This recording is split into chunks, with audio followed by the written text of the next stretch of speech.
Assalamualaikum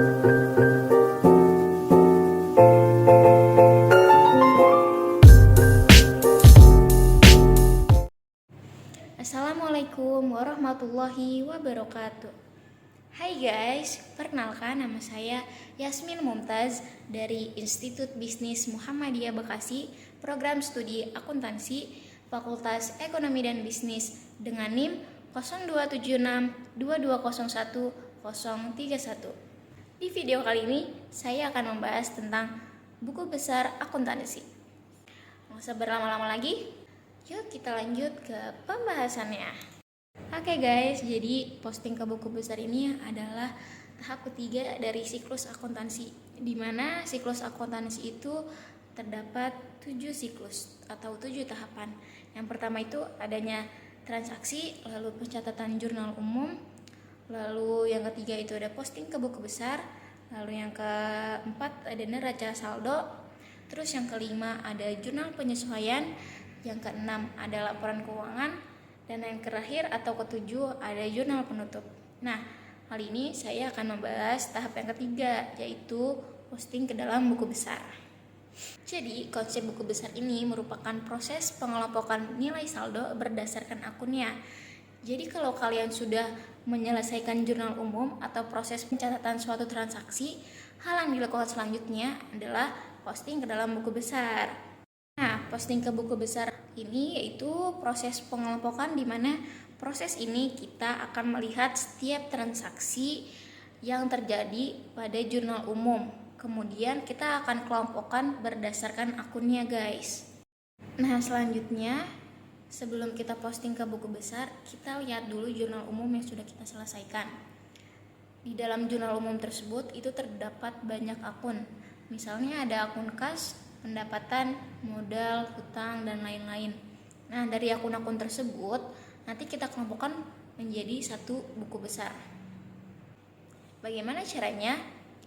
Caranya adalah teman-teman harus menganalisis transaksi kas terjadi pada tanggal berapa saja di dalam jurnal umum tersebut. Nah, kalau kita perhatikan di layar, transaksi kas itu terjadi pada tanggal 1, 2, 5, 10, 12, lalu 19, 20, 24, dan tanggal 29. Nah, setelah kita mengetahui transaksi kas terjadi pada tanggal-tanggal tersebut, selanjutnya kita buat buku besarnya teman-teman. Jadi sekarang kita harus memindahkan setiap nilai saldo berdasarkan posisi yang ada di jurnal umum ke buku besar. Nah, kalau kita perhatikan teman-teman, di sini transaksi kas terjadi pada tanggal 1 dan kas posisinya di debit. Nah, karena kas mempunyai posisi di debit, tinggal kita pindahkan ke posisi debit yang ada di buku besar. Dan saldonya harus sama ya teman-teman, sebesar 150 juta rupiah. Cara yang sama untuk transaksi berikutnya dan akun-akun selanjutnya. Coba kita lanjut ke tanggal 2 ya. Di tanggal 2, kas itu berada di kredit dengan nominal 30 juta. Hal yang sama kita akan pindahkan ke dalam buku besar dengan kas berada di kredit juga dengan nominal 30 juta rupiah. Lalu lanjut di tanggal 5, kas juga berada di kredit dengan nominal 10 juta dan kita posting ke buku besar dengan berada di kredit dan nominal yang sama. Lakukan cara seperti itu sampai akun kas yang terakhir. Dan apabila sudah sampai yang terakhir, selanjutnya kita akan menjumlahkan keseluruhan buku besar akun kas. Caranya 150 juta yang di debit kita kurangkan dengan 30 juta yang di kredit, lalu dikurangkan lagi dengan 10 juta yang di kredit, ditambah dengan 12 juta yang di debit, lalu dikurangkan dengan 5 juta yang di kredit, dikurang lagi dengan 3 juta yang di kredit, dikurang lagi dengan 10 juta yang di kredit, lalu ditambah dengan 24.500.000 di debit, lalu dikurang dengan 5 juta di kredit. Dan hasilnya adalah 123.500.000 rupiah. Lalu hasilnya kita taruh di debit.